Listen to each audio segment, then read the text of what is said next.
नमस्कार, आप देख रहे हैं इंडिया टीवी। आपके साथ मैं हूं मीनाक्षी जोशी। दमदार 10 का वक्त हो गया। सभी दर्शकों को नववर्ष की बहुत सारी शुभकामनाएं। आपको भी अवधेश जी, विनोद जी, बहुत सारी शुभकामनाएं। खबरों से भरा हुआ पिछला साल गया, खबरों से भरा हुआ ये दमदार 10 और ये साल भी जाएगा।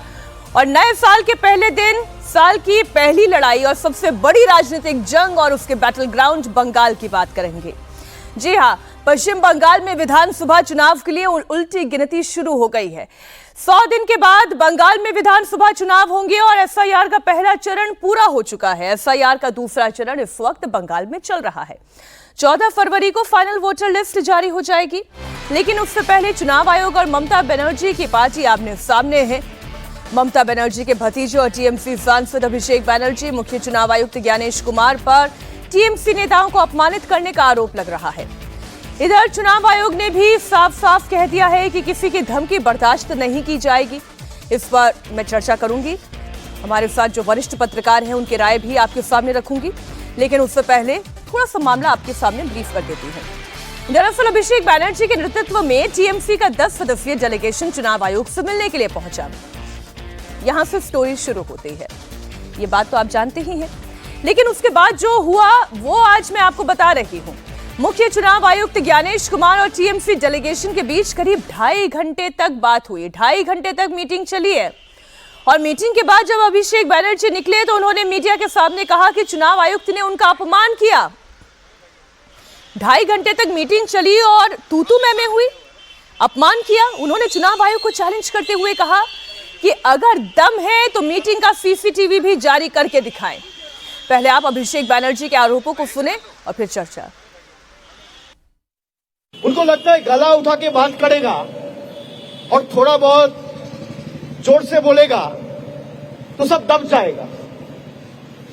हम लोग जब बात करना शुरू किए, पहली बात तो जब कोई बोल रहा था वो रोकने टोकने लग गया। He started losing his temper, मेरे तरफ उंगली उठाने लग गया। फिर मैंने बोला, you are nominated, I am elected, आपका उंगली नीचे करके बात करिए। हम लोग जो यहाँ पे बैठा हुआ है जनता का वोट से चुना हुआ है। बीजेपी के बदौलत खाली आपका एक नोटिफिकेशन का बेसिस पे मैं यहाँ पे नहीं आया हूं। We are answerable to the people at large, you are answerable to your masters. उनको लगता है कि हम जो बोलेगा वो सुन लेगा। If he has the guts and gall, let him release the footage. I am standing outside the election commission office, here it goes. Nirvachan Southern Election Commission of India. Ganesh Kumar must be hearing what I am saying before the media now. If he has the courage, he should come down and face the media and combat and rebut every point I am raising before the media and you today itself, without wasting any further time, rather than making selective leaks. Abhishek Banerjee की बातों में चुनौती है, नाराजगी है। अभिषेक बनर्जी के नेतृत्व में दरअसल ये डेलीगेशन 1,36,00,000 वोटर्स को संदेहास्पद लिस्ट में डालने को लेकर चुनाव आयोग से मिलने के लिए पहुंचा था। लेकिन ये बातचीत नहीं थी, ये बात तू मैं तू तड़ाक पर आ गई थी। अगर अभिषेक बनर्जी जनता के चुने हुए नेता हैं, संवैधानिक पद पर हैं, तो चुनाव आयोग भी तो संवैधानिक पद ही है। कल तो ऐसे में वो चीफ जस्टिस ऑफ इंडिया को यही धमकी दे देंगे कि हम तो चुने हुए हैं जी, आप तो अपॉइंटेड हैं। खैर, चुनाव आयोग ने भी इशारे में अभिषेक बनर्जी को अपना जवाब दिया। चुनाव आयोग ने साफ साफ दो टूक लहजे में कह दिया कि किसी भी चुनाव कर्मी को डराना, धमकाना बर्दाश्त नहीं किया जाएगा। मुख्य चुनाव आयुक्त ने भी यह साफ कर दिया कि चुनाव ड्यूटी में लगे सभी कर्मचारियों की सुरक्षा सर्वोपरि है। अब बीजेपी भी अभिषेक बनर्जी पर सवाल उठा रही है। आपका इतना गुस्सा क्यों?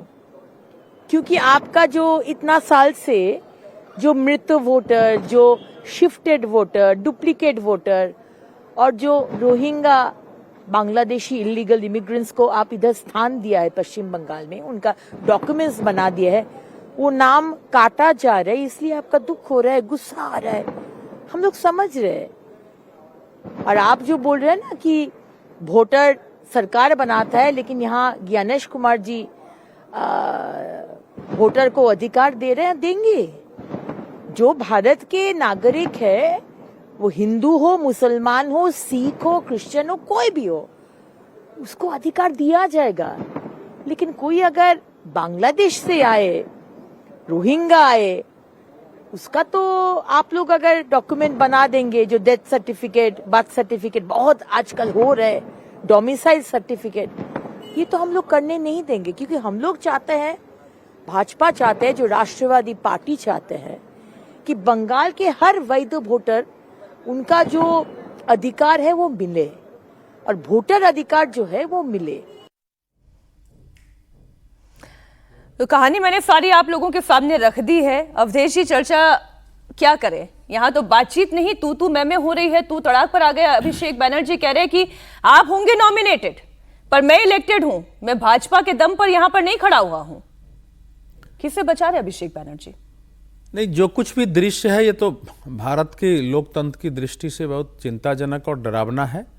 लेकिन इसके पहले भी इस संसद सत्र के, मानसून सत्र के पहले के सत्र में राहुल गांधी जी के नेतृत्व में भी सांसदों का पूरा दल पहुंच गया था, और चुनाव आयोग ने कहा कि लिमिटेड संख्या में आइए, फिर लेकिन वो बाहर ही अड़े रहे और लगा कि यहीं क्रांति हो जाएगी।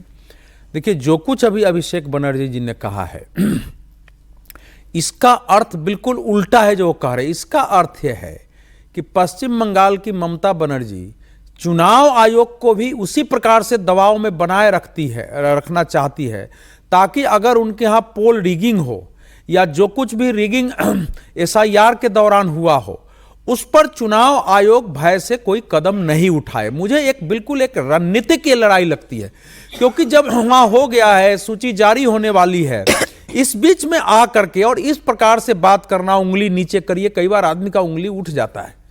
अब ऐसा तो हो नहीं सकता है कि चुनाव आयोग इनको उंगली दिखाने लगा होगा, जो लोग भी मिलने जाते हैं इस तो लेकिन वो चैलेंज तो वैसे कर रहे हैं विनोद जी की, मतलब हिम्मत है तो सारे फुटेज जो है जारी करके दिखाइए, सामने रखिए। तो वो नहीं करता है ना चुनाव आयोग। कि अब वहां न तो हम थे, ना अवधेश जी थे, ना आप थे। अब वहां उनके बीच में 2.5 घंटे क्या सिर्फ तू मैं हुई? 2.5 घंटे छोटा बातचीत तो हुई होगी। वही कह रहा हूँ ना, 2.5 घंटे का मतलब पहले बातचीत शुरू हुई होगी, बातचीत में कुछ बिंदु इन्होंने रखे होंगे, कुछ का क्लैरिफिकेशन ज्ञानेश कुमार जी ने दिया होगा, उसके बाद किसी मुद्दे पे बात बिगड़ी होगी और उसमें तू मैं हुई होगी। तो खाली तू मैं हुई तो मैं नहीं मानता, क्योंकि अगर तू मैं होती 2.5 घंटे तू मैं नहीं चलती। तू मैं तो होती है, उसके बाद लोग निकल आते हैं गुस्से में। तो 2.5 घंटे का मतलब बातचीत तो हुई है। इसीलिए अब वो CCTV, चुनाव आयोग की निष्पक्षता पर सवाल उठे, लोग चर्चा करें, ज्ञानेश कुमार की निष्पक्षता पर सवाल उठे, ये सारे ऐसे क्यों लग रहा है कि उसी दिशा में ये सारे टैंट्रम्स आप कह लीजिए, ड्रामा कह लीजिए, या जो भी हकीकत है, अब नहीं जानते अंदर क्या हुआ, ये सब उसी दिशा में लेकिन लेकर जा रहा है। कल भी हम लोग इस पर चर्चा कर रहे थे। चुनाव आयोग पर असल में क्या होता है, जो विपक्षी पार्टियां होती हैं वो चुनाव आयोग को एक तरह से केंद्र सरकार का प्रतिनिधि मान लेती हैं, जो नहीं मानना चाहिए। जब TN शेषन बिहार में चुनाव करा रहे थे तो लालू यादव वर्सेस TN शेषन हो गया था पूरा चुनाव, खुलेआम। उधर से बयानबाजी लालू यादव करते थे, इधर TN शेषन जवाब देते थे, खुलेआम, मुझे याद है अच्छी तरह से। और ऐसा लग रहा था कि TN शेषन जैसे नरसिम्हा राव के आदमी हो, उसमें नरसिम्हा राव केंद्र में कांग्रेस सरकार थी। इसी तरह जब गुजरात में चुनाव हो रहा था तो जेम्स माइकल लिंगदो का जिक्र करके बाकायदा उनका इंगित किया जाता था कि क्रिश्चियन है और चर्च में जाते हैं संडे को। तो ये पहली बार नहीं हो रहा है। विपक्ष जो है ये नहीं, लेकिन बंगाल का मुद्दा नहीं, इसको समझना मैं कह रहा हूँ चुनाव आयोग 3 मुद्दे थे। नहीं वहाँ जो मुझे बोल लेने दीजिए ना, वो लेकर के गए थे, फिर बीच में मैं भी बोलूंगा, फिर अच्छा नहीं लगेगा ना। तो मैं ये कह रहा हूँ कि ये ममता बनर्जी की पार्टी इसको एक राजनीतिक मुद्दा बनाना चाहती है चुनाव आयोग को, ठीक है सर, है ना, जो कि कांग्रेस ने भी बिहार में बनाया था, RJD ने भी बनाया था। और वो कितना मुद्दा, वो इसीलिए वो सारी पोस्टरिंग उनकी जो है वो चुनाव आयोग को ये साबित करना चाहते हैं बंगाल की जनता के बीच में कि केंद्र सरकार की शर्त काम कर रहा है। ये उनका एक स्ट्रेटजी है, रणनीति है। मैं अवधेश जी आपके पास आऊं, इसी में मैं बीजेपी के अलावा कांग्रेस का भी जोड़ देती हूँ, क्योंकि बीजेपी ही केवल ममता बनर्जी पर आरोप नहीं लगा रही, ये कांग्रेस नेता अधीर रंजन चौधरी भी अभिषेक बैनर्जी पर सवाल उठा रहे हैं, और वो ये पूछ रहे हैं कि जब बिहार में FIR हो गया, वहां चुनाव हो गया, तो इसे लेकर बंगाल में हल्ला क्यों हो रहा है, और तब जब ड्राफ्ट लिस्ट जारी हो चुकी है तब ये बवाल क्यों हो रहा है। कांग्रेस और उनके साथ साथ जो जुड़े हुए पार्टियों ने बहुत पहले किया था, और हम लोग पहले ये बात बताई थी कि चुनाव आयोग ने जवाब नहीं देते हैं। आज जो बात उठा रहे हैं, जो सवाल उठा रहे हैं बंगाल से आकर, तो मुद्दा बिहार में भी उठाए थे हम लोग कि कितने बांग्लादेशियों को, कितने रोहिंग्याओं को आप निकाल चुके हैं, किसने घुसपैठियों को आप निकाल चुके हैं, इसका ब्यौरा दिया करो। ये पुरानी बातें हो गए। अच्छा, दूसरी बात, बंगाल में एसआईआर होने की प्रक्रिया होने की पहले ममता बनर्जी खुद ये धमकाई थी कि मैं बंगाल में एसआईआर नहीं होने देंगे। सत्तारूढ़ पार्टी के नेतागण और उसमें ये उनके भतीजा भी थे, ये कहने लगे कि बंगाल में एसआईआर, हिम्मत है, खून का नदियां बहा दूंगा। इन्हीं लोगों की, मतलब पहले डराओ लोगों को, डराने का बाद दिखाओ कि तुम्हें हम बचाव कर रहे हैं। आप देखो कब डेलीगेशन लेके आए हैं, जब ये एनुमरेशन और मसौदे एक निकल चुके हैं, फाइनल लिस्ट आने वाला है। जब मसौदा निकल चुके उसके बाद आने में क्या फायदा। राहुल गांधी के लिए एसआईआर जितनी मौजूद बात है, वैसे ही लग रहा है अधीर रंजन चौधरी के लिए पुरानी बात है। अधीर रंजन अभी मिल के आए प्राइम मिनिस्टर से, तो 2 दिन पहले प्रधानमंत्री से मिले थे। देखिए, इसमें जो मुद्दे लेके गए थे, इनका पहला मुद्दा यह था कि भाई आपने 1,36,00,000 जो है 58 लाख हटा दिया है, तो उसमें कितने रोहिंग्या और बांग्लादेशी हैं। चुनाव आयोग ने कहा, जो वहाँ सूचना आई है, भाई ये मेरा काम नहीं है, मेरा काम केवल जो है वोटर लिस्ट का शुद्धिकरण है। दूसरे इशू थी कि आप 1,36,00,000 लोगों को कैसे संदिग्ध लिस्ट में डाल दीजिए। सब जगह बीएलए थे, हमारे आपके बीएलओ थे, और उनको संदिग्ध नहीं लगा, तो आपको कैसे संदिग्ध लगा, उसका उन्होंने जवाब दिया। तीसरा इनका डिमांड था कि भाई जब आप संदिग्ध वोटरों को बुला के पूछताछ कर रहे हैं तो हमारे बीएलए को भी वहां रहने दिया जाए, BLA 2 को। उन्होंने कहा कि नहीं, अब इसमें पॉलिटिकल पार्टी का बीओ आएगा तो प्रोसेस हमारे यहाँ ये नहीं है, PLA का काम अब खत्म हो चुका है, लोग पेपर लेके आएंगे। चौथी बात थी कि भाई 60 साल से ऊपर के लोगों को आना पड़ रहा है, उनको कठिनाई होती। चुनाव आयोग ने कहा कि इस पर विचार करेंगे कि जो लोग 60 से ऊपर हैं, अगर आवश्यकता हो तो उनके घर जाके लिया जाए। जो पांचवी बात थी वो थे कि आप जो ये सोसाइटीज में या जो मल्टी स्टोरेज जो बिल्डिंग्स हैं या झुग्गी झोपड़ी हैं, वहां जो बूथ मतदान केंद्र बना रहे हैं वो नहीं बनाया जाए, सरकारी भवन में ही, स्कूल में हो। उन्होंने कहा कि नहीं, अब लोग जल्दी जल्दी मतदान दे रहे हैं, इसलिए हमने व्यवस्था की है। तो इसका मतलब आप जो है सरकार का पक्ष ले रहे हो उस पर, और ऐसा ही कई बातें थी। तो अब ये जो इशू लेके गए थे, अब वो तो अभी लोग पेपर लेके आ रहे हैं। बिहार में इससे ज्यादा वोट कटे थे, 68,66,000। अभी तक तो केवल 58 लाख कटा है जी। उत्तर प्रदेश में 2,89,00,000 के आसपास वोट कट रहा है। इस वहाँ टाइम लिमिट भी तो बढ़ गई, यहाँ टाइम लिमिट नहीं तो नहीं, तो यहाँ चुनाव है ना, वहाँ चुनाव नहीं, देखो वहाँ चुनाव है, चुनाव की दृष्टि से जो 5 राज्य हैं उनको पहले करना है। तो ये सारे इशू वो लेके गए थे, और अब यहाँ से चल रहा है कि एक चुनाव आयोग के विरुद्ध एक अभियान जैसा चलाया जाएगा। बिल्कुल। तृणमूल कांग्रेस बंगाल में एक्चुअली वही काम कर रही है जो बिहार में कांग्रेस और आरजेडी ने किया था, लेकिन वहां पर नतीजा क्या है वो आप सभी के सामने है। अच्छा, संवैधानिक संस्थाओं पर सवाल उठाना और वोट चोरी का आरोप लगाना। दूसरी ओर बीजेपी चुनाव की तैयारी में जुटी हुई है। विपक्ष की रणनीति यह है कि वो एफआईआर के जरिए चुनाव आयोग की निष्पक्षता पर सवाल उठाए, तो बीजेपी ये कह रही है कि जो हम कर रहे हैं, जो हमारी रणनीति है, तुष्टीकरण की राजनीति को खत्म करना, घुसपैठियों को निकालकर बाहर करना। और इसी पूरी रणनीति के साथ अमित शाह 3 दिनों से पश्चिम बंगाल के दौरे पर थे। 3 दिनों तक बंगाल विजय की रणनीति पर चर्चा की और बीजेपी कार्यकर्ताओं को बंगाल विजय का मंत्र भी दिया। उन्होंने जो 5 मंत्र दिए वो क्या है वो आपको बता देती हूं। बंगाल बीजेपी नेताओं को आपस में तालमेल बिठाना होगा, सड़कों पर उतरकर जनता के साथ रहना होगा, पब्लिक को ठीक से एफआईआर को समझाना होगा और मतुआ समुदाय के साथ मजबूती से खड़ा रहना होगा।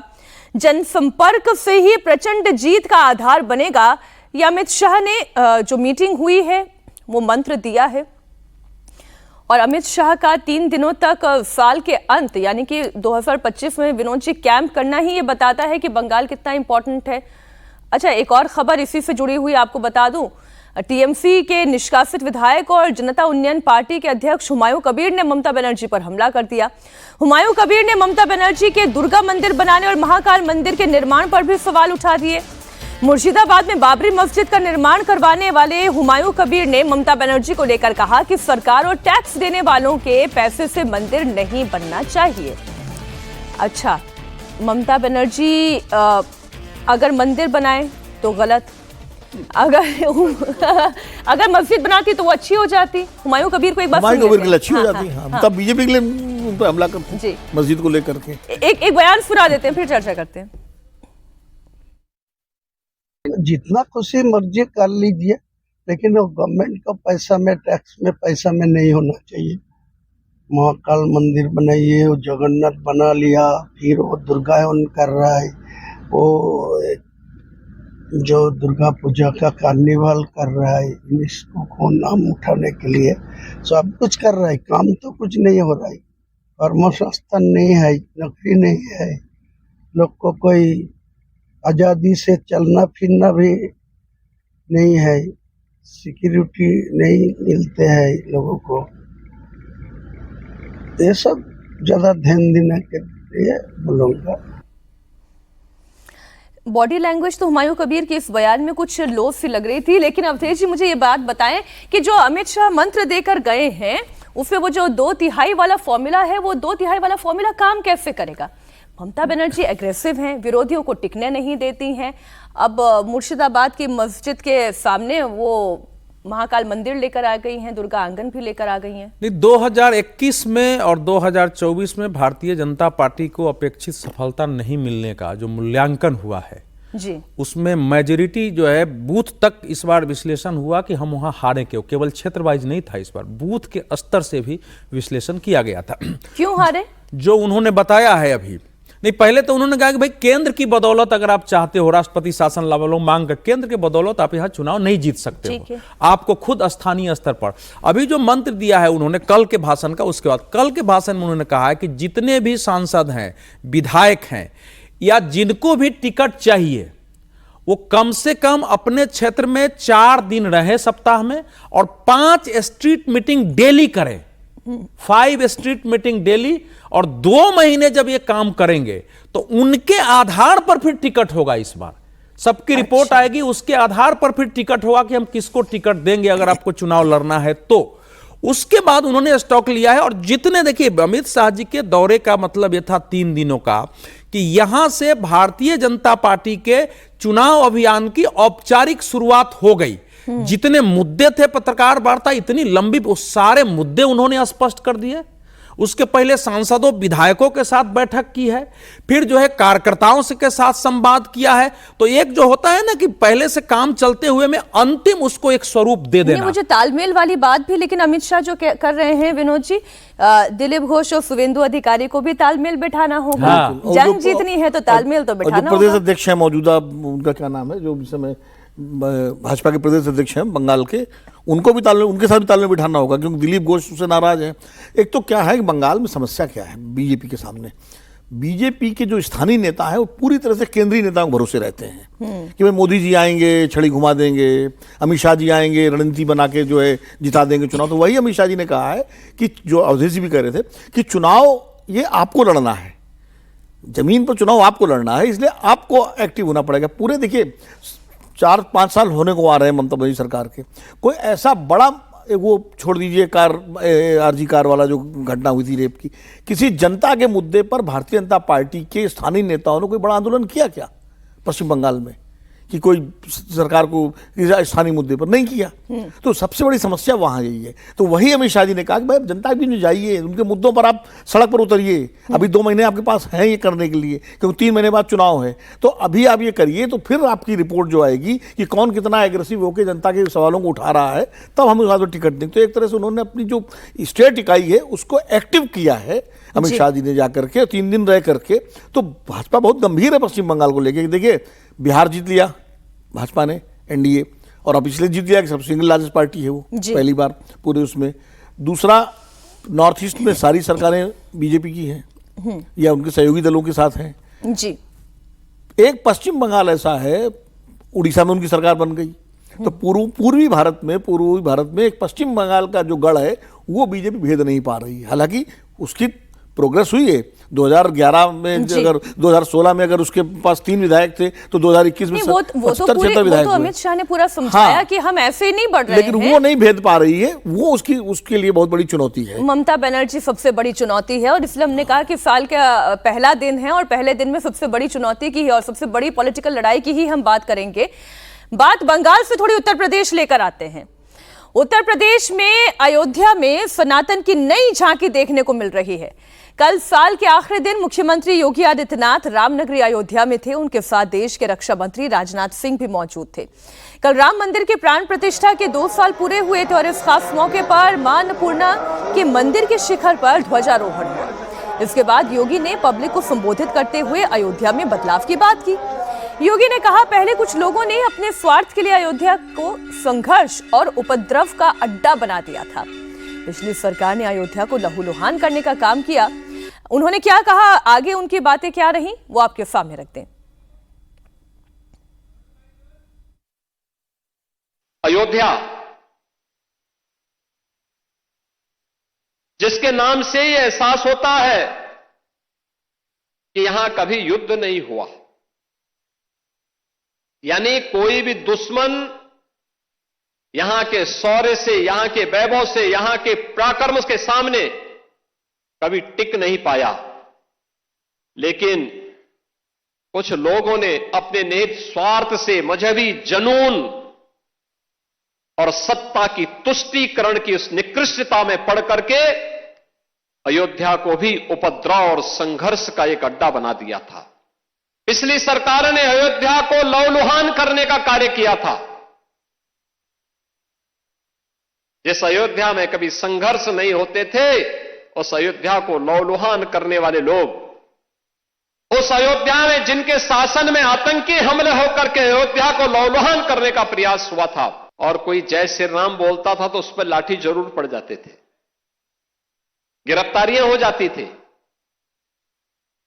आज तो आप देश में जाइए, राम राम बोलिए, जय श्री राम बोलिए, और अब तो भारत सरकार की योजना भी जी राम जी के नाम पर ही आ गई है, जो रोजगार की सबसे बड़ी स्कीम बनने जा रही है।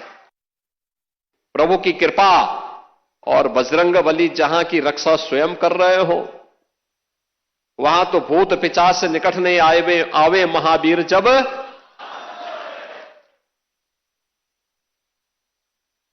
हनुमानगढ़ी में भगवान यानी हनुमान जी महाराज स्वयं विराजमान है। कैसे कोई आतंकी यहां घुस जाता,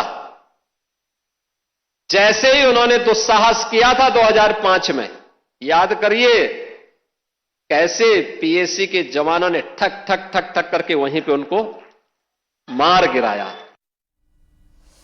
मुझे तो ये आखिरी लाइनें जबरदस्त लगी अवधेश, ये ठक ठक ठक ठक ठकाठक चलेगा मामला। नहीं, अयोध्या में जाने के बाद तो स्वाभाविक रूप से योगी आत्मविश्वास, किसी भाजपा के नेताओं का आत्मविश्वास बढ़ता है। और पौष शुक्ल द्वादशी को पिछले वर्ष हुआ था, कई लोग पूछ रहे हैं कि भाई हुआ तो 22 जनवरी को क्यों मना रहे हैं। तो हमारे यहाँ मुख्यतः ये सब हिंदी तिथियों से मनाए जाते हैं, और वर्ष में एक बार मनाने का मतलब है कि आप फिर से मूर्ति में फिर से एक प्राण प्रतिष्ठा उसकी कर रहे हैं।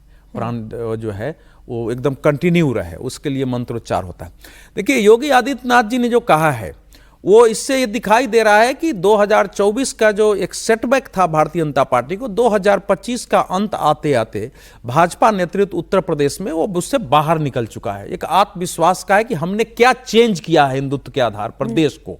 पहले जय श्री राम क्या था, आज क्या है, कानून व्यवस्था की थी आज क्या है। उसी में उन्होंने कहा कि यहाँ तो ठक ठक जो है आतंकवादियों का, आप जानते ही हो अखिलेश यादव कहते हैं ठोको सरकार है। अखिलेश यादव जी कई बार कहते हैं कि ये ठोको सरकार है, कुछ उसकी आलोचना भी होती है इनकाउंटर की। लेकिन चूंकि योगी आदित्यनाथ जी को पब्लिक का जो सपोर्ट है लॉ ऑर्डर के नाम पर, वो बुलडोजर की आलोचना होती है, बुलडोजर से सपोर्ट मिलता है।